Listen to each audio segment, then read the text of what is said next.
I know that when I created this channel, I wanted to operate as more of a variety channel, and in keeping with that spirit, I would like to take a quick moment to walk away from the gaming videos and spend some time focusing in on something that is near and dear to my heart. I've recently found myself muddled in deep with several SCP related groups and pages, and having the popularity of my own page starting to spark up, I've started seeing the same question pop up here, there, and everywhere. That question being, how do I introduce SCP to my friends, and how did you get into SCP? Writing this down now, I realize that that is in fact a two-parter question, which I will address separately. First, giving you all my history with the SCPs, and then walking you through an introduction into this massively niche horror-esque fandom that is the Foundation and all its parts. Welcome to your first, skip.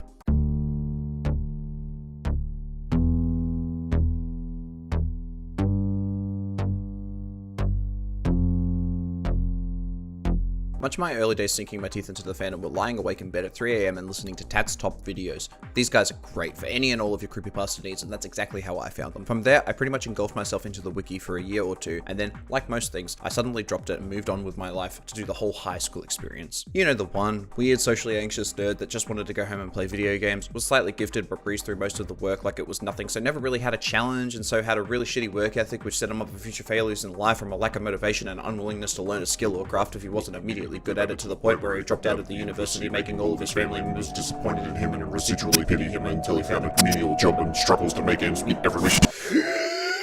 Wait, what video am I doing again? Early last year, I found myself with a revitalized energy and motivation to delve back into the SCP first after rediscovering their existence and rekindling my love for them. I made a dumb page that summarized different SCP that I enjoyed reading about on Facebook, and eventually just started making really silly memes about them, all of which you can see pictured here.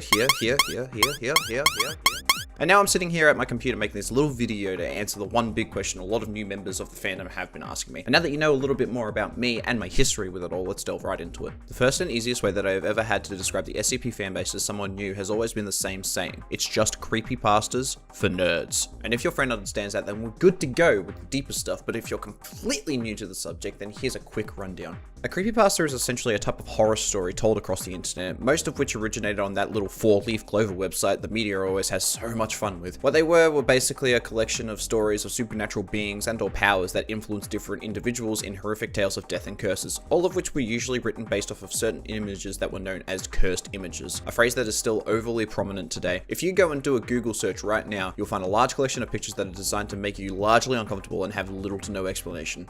Like, look at this one. It's beans coming out of a banana.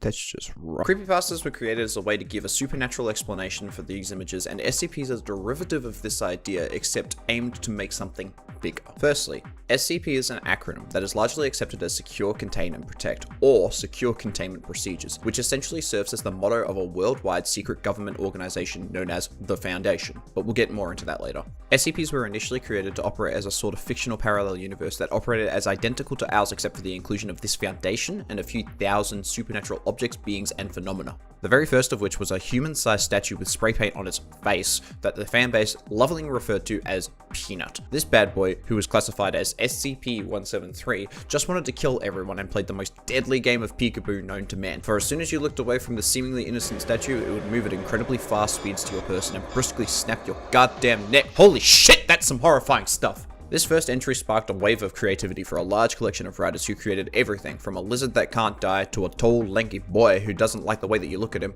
And me. That's me. Right there. Look at it.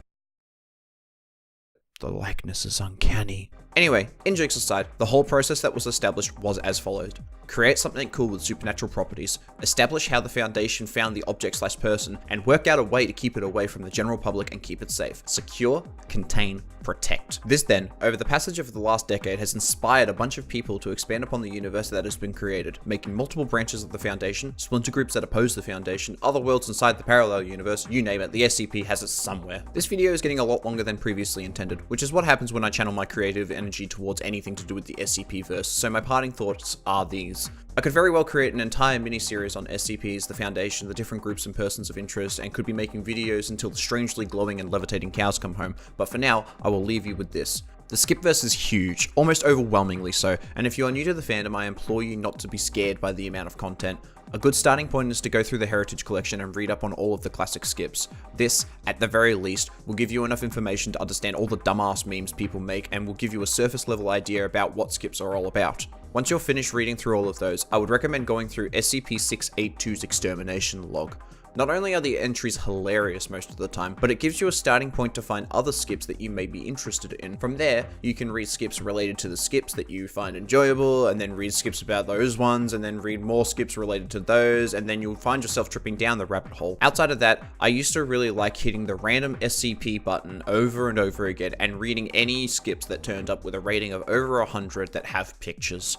I'm a simple man and never grew out of wanting to read storybooks with pictures. Sue me. I've rattled on for more than enough of your time, but I hope this at least helped answer any questions that you might have had. If you enjoyed this video and would like to see more videos talking about the SCP universe and whatnot, comment what you'd like to see, and be sure to subscribe or just hit me with that fat like to know that what I did here wasn't a waste of time.